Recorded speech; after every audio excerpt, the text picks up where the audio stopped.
Chowmein খেতে যাবো, যাবি? এই মানে ঘরে সব সবারই টুকরি একদম তুলবি না। আর লক্ষ্মী পুজো ওইসব না করে একটু ঘরের কাজগুলো করে দিতে পারি। এই মানে ঠাকুর বাসনগুলো একটু মেজে দে তো।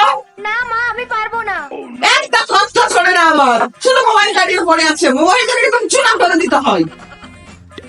দেখো আমি লাফা দিচ্ছি আর ও মারছে, ওইখানটায় পা দিস না, ওইখানটায় লক্ষ্মী পুজো হবে তো।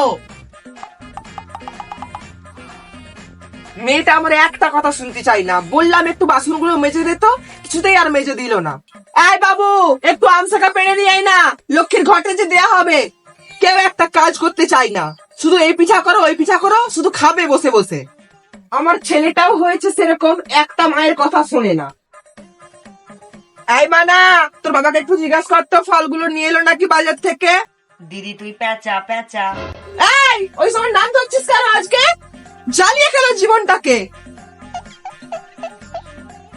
ওগুলো পা দিচ্ছিস কেন? এটা ঘাস তুলতে সব ঘাটে দে, তখন থেকে আমি খেতে বলি।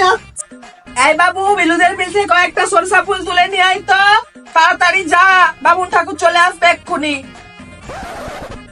তুই কি ভাবছিস মা কিছু দেখতে পাইনি? টপ করে একটা ফল মুখে তুলে নিলি কেন? ওটা তো পুজো হবে নাকি? ওটা এটা করছিস কেন? এই মারা খাবার কি যাবো চ। এই বাবু বলছি পেঁচাটা ডেকে দিয়েছে।